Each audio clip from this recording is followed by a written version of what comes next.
ప్రియమైన సహోదరీ సహోదరులకు ప్రభువు పేరిట వందనాలు.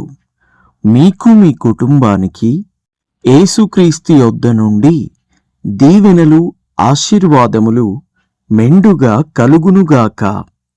ఈరోజు యేసుక్రీస్తు యొద్ద నుండి మీకు బంగారు మాట, దేవుని వాగ్దానము.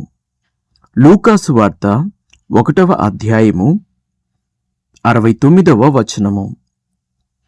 ఆయన తన ప్రజలకు దర్శనమిచ్చి వారికి విమోచన కలుగజేసెను. దేవునికి స్తోత్రము, మహిమ కలుగునుగాక. ప్రియ దేవుని బిడ్డలారా, మనకు విమోచన కావలసి ఉన్నది. మనము విమోచింపబడవలసినటువంటి వారము. దేవుని మహాకృపను బట్టి ప్రభు మనల్ని దర్శించి, మనము విమోచన లేని స్థితిలో ఉన్నప్పుడు మనల్ని దేవుడు విమోచించాడు.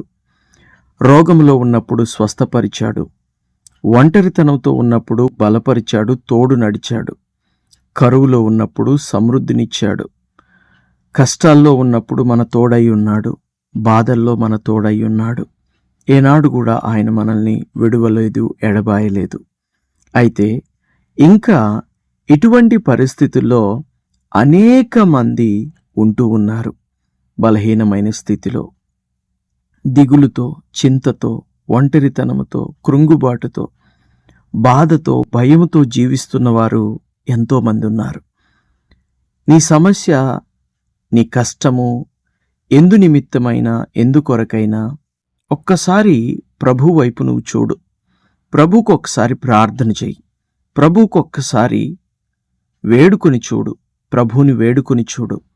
ఆయన తన ప్రజలకు దర్శనమిస్తాడు. తనను వేడుకున్న వారందరినీ తనవారే అనుకుంటాడు. ఎందుకంటే ఆయన ఈ లోక రక్షకుడు. ఆయన అందరికీ ప్రభు అయి ఉన్నాడు. కాబట్టి అందరికీ ప్రభు అయ్యున్న దేవుడు, అందరికీ దేవుడయ్యున్న దేవుడు విమోచించేవాడు, విమోచన కలుగజేసేవాడు. మన పాప శాప భారముల నుండి మనకు విమోచన కావాలి. అల్పకాల పాప భోగాల నుండి మనకు విడుదల కలిగిన రోజున మనము విమోచన కలిగిన వారమవుతాం. పాప భారము నుండి మనకు విమోచన కలిగిన రోజున మనము విడుదల కలిగిన వారమవుతాం.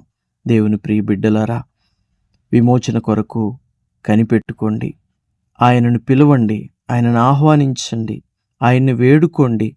దేవుడు తప్పక నీకు దర్శనమిచ్చి నిన్ను విడిపించి తన కుమారునిగా, తన కుమార్తెగా అంగీకరించి నిన్ను తన రెక్కల చాటున భద్రపరిచి నీకు, నీ బిడ్డలకు, నీ కుటుంబానికి, నీకు కలిగిన సమస్తానికి దేవుడు కంచె వేస్తాడు. దేవుడు కాపుదలనిస్తాడు. నమ్మిన వారు, విశ్వసించిన వారు నాతో పాటు ఈ ప్రార్థనలో ఏకీభవించండి. ప్రార్థన. తండ్రి, మీకు వందనాలు. ప్రభువా, మీకు స్తుతులు, స్తోత్రాలు. దేవా, ఈ వాక్యం విన్న ప్రతి బిడ్డని, వారి కుటుంబాన్ని మీ కృపలో జ్ఞాపకం చేసుకోండి. దేవా, ఈ బిడ్డలందరినీ నీ చేతులకు అప్పగిస్తున్నాను.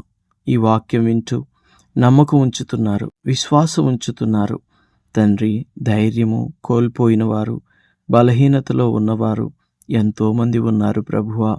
ఆదరణ లేక, భయముతో, భీతితో, ఒంటరితనముతో, అయా కరువులో, కష్టములో, రోగములో ఏకాకి అయిన స్థితిలో ఉన్నవారున్నారు.